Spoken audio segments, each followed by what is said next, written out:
दोस्तों, कभी कभी दुनिया की राजनीति और कारोबार एक शतरंज के खेल की तरह हो जाता है। एक चाल चलो और उसका असर कई सालों तक महसूस होता रहे। लेकिन इस खेल में एक फर्क है। यहां मोहरे लकड़ी के नहीं, बल्कि देशों की अर्थव्यवस्थाएं, लोगों की आजीविका और करोड़ों सपने होते हैं।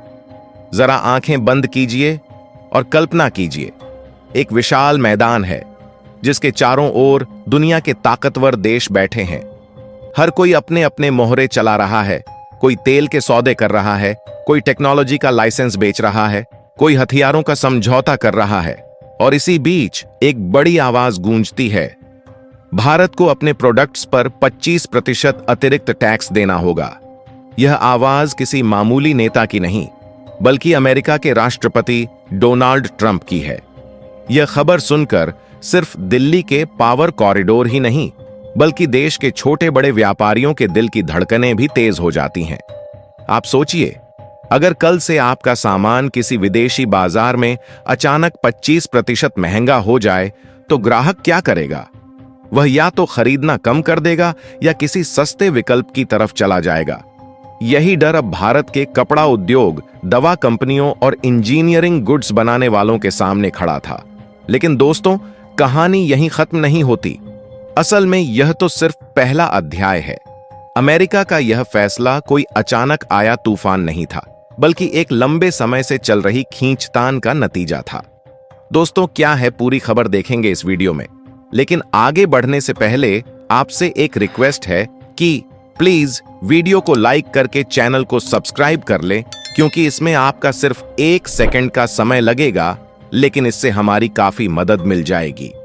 पिछले कई सालों से अमेरिका चाहता था कि भारत एक फ्री ट्रेड डील पर हस्ताक्षर करे, जिसमें शर्त यह थी कि भारत अपने किसानों और छोटे उद्योगों को दी जाने वाली सरकारी मदद घटा दे और विदेशी कंपनियों के लिए अपने बाजार को पूरी तरह खोल दे। मतलब यह कि हमारे खेतों में उगने वाला अनाज, हमारे कारखानों में बनने वाला सामान और यहां तक कि हमारी डिजिटल दुनिया भी उनकी बड़ी बड़ी कंपनियों के लिए बिना किसी रोक टोक के खुल जाए। लेकिन भारत ने बार बार साफ कह दिया, किसानों का हित और छोटे कारोबारियों की सुरक्षा हमारी प्राथमिकता है। यह बात अमेरिका को पसंद नहीं आई। और फिर जैसे शतरंज में कोई खिलाड़ी नाराज होकर आक्रामक चाल चलता है, वैसे ही ट्रंप ने यह टैरिफ का दांव चला। अब आप सोच रहे होंगे, भारत ने किया क्या? क्या वह घबरा गया? क्या उसने अमेरिका की शर्तें मान लीं? नहीं। यही इस कहानी का सबसे दिलचस्प मोड़ है। प्रधानमंत्री नरेंद्र मोदी ने इस चुनौती को खतरे के बजाय एक अवसर में बदलने का फैसला किया। एक बड़ी रैली में उन्होंने देश को संबोधित करते हुए कहा, जब दुनिया का हर देश अपने हित में फैसले ले रहा है, तो भारत को भी अपने हित के लिए सतर्क रहना होगा। और इसके लिए सबसे बड़ा हथियार है स्वदेशी। यह कोई नया शब्द नहीं था। हमारे इतिहास में स्वदेशी आंदोलन ने आजादी की लड़ाई में ब्रिटिश साम्राज्य को हिला दिया था। लेकिन अब मोदी इसे 21वीं सदी की जरूरतों के हिसाब से फिर से परिभाषित करना चाहते थे। स्वदेशी 2.9। इसका मतलब सिर्फ कपड़े और अनाज में आत्मनिर्भर होना नहीं, बल्कि डिजिटल दुनिया में भी अपना साम्राज्य बनाना था। मोदी का संकेत साफ था, अगर अमेरिका गूगल, फेसबुक और व्हाट्सएप बना सकता है, तो भारत क्यों नहीं?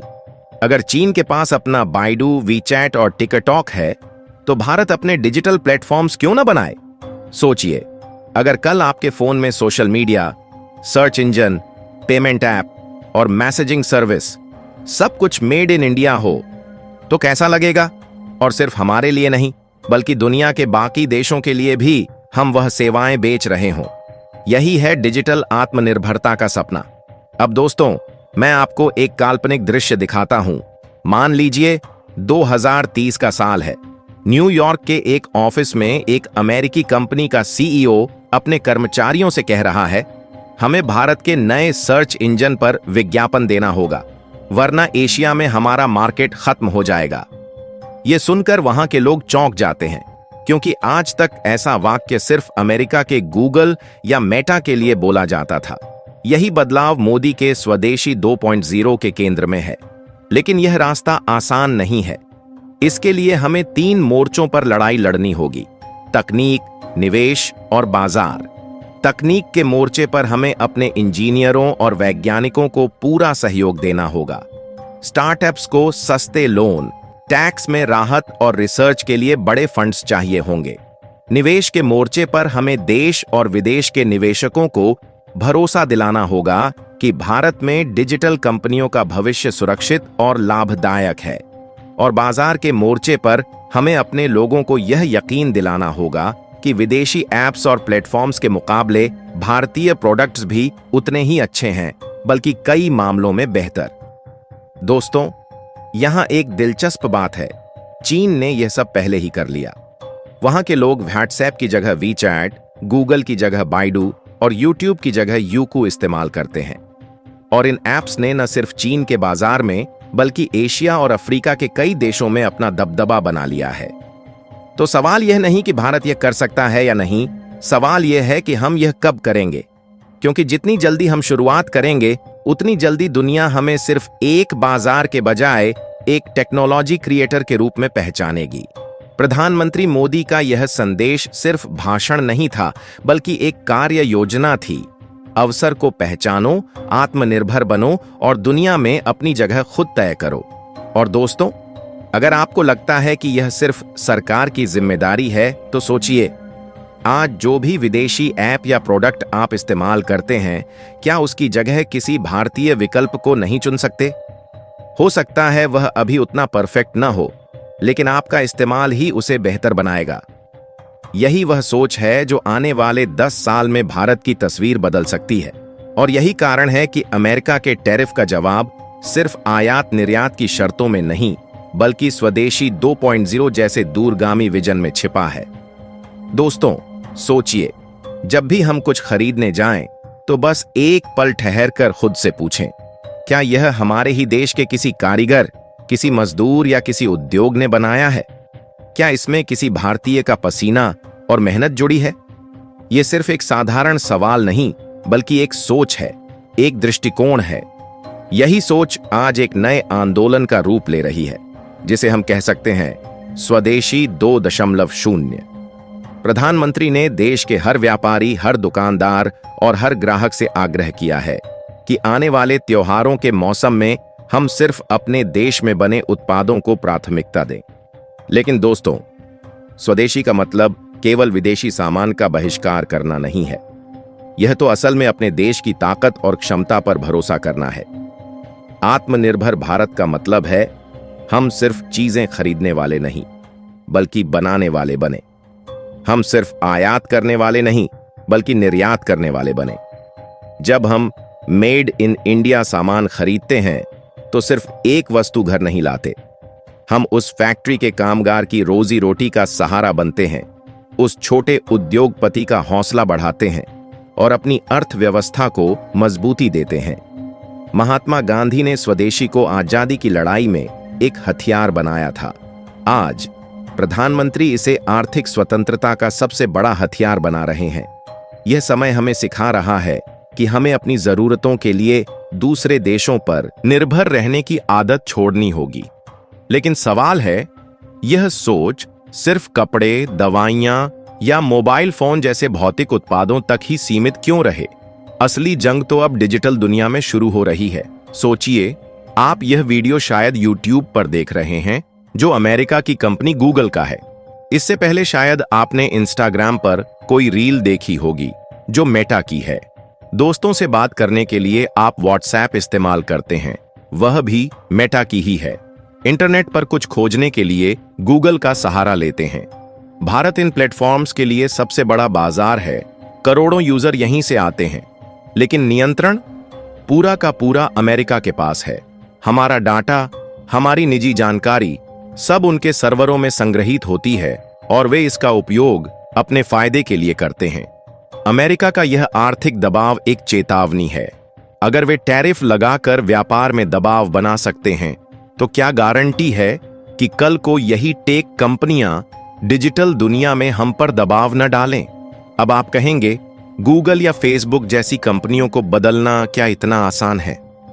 सही बात है, यह आसान नहीं है। उनके पास अरबों खरबों डॉलर का निवेश है, दुनिया का बेहतरीन टैलेंट है, और उनके प्रोडक्ट इतने सुगम हैं कि उन्हें छोड़ना मुश्किल लगता है। लेकिन दोस्तों, कठिनाई का मतलब असंभव नहीं होता। हमने देखा था, जब ट्विटर का भारतीय विकल्प कू लॉन्च हुआ तो शुरुआत में उसे लोकप्रियता मिली, लेकिन धीरे धीरे वह उतना प्रभावशाली नहीं बन पाया। फिर भी एक बड़ी उम्मीद हमारे सामने है, यूपीआई। जब यूपीआई आया था, किसी को भरोसा नहीं था कि यह वीजा और मास्टरकार्ड जैसे दिग्गजों को चुनौती देगा। लेकिन आज यूपीआई ने पूरी दुनिया में डिजिटल पेमेंट का तरीका बदल दिया है। और गौर कीजिए, यह 100% भारत में विकसित तकनीक है। इतनी सफल कि आज गूगल पे और फोन पे जैसी सेवाएं भी उसी पर आधारित हैं। यानी अगर भारत एक बेहतरीन, उपयोग में आसान और भरोसेमंद तकनीक दे तो दुनिया उसे अपनाने से नहीं कतराती। तो सवाल है, भारत का अपना सर्च इंजन या सोशल मीडिया प्लेटफॉर्म कैसे बनेगा? इसका रास्ता 3 स्तंभों पर टिका है। पहला, सरकार का सहयोग। डेटा को भारत में सुरक्षित रखने के लिए कानूनों को सख्ती से लागू करना होगा। स्टार्टअप इंडिया जैसी योजनाओं से तकनीकी कंपनियों को शुरुआती फंडिंग और टैक्स में राहत देनी होगी। दूसरा, निजी नवाचार। हमारे इंजीनियरों और स्टार्टअप्स को केवल नकल करने की आदत छोड़कर भारत की जरूरतों के हिसाब से दुनिया से बेहतर प्रोडक्ट बनाने होंगे।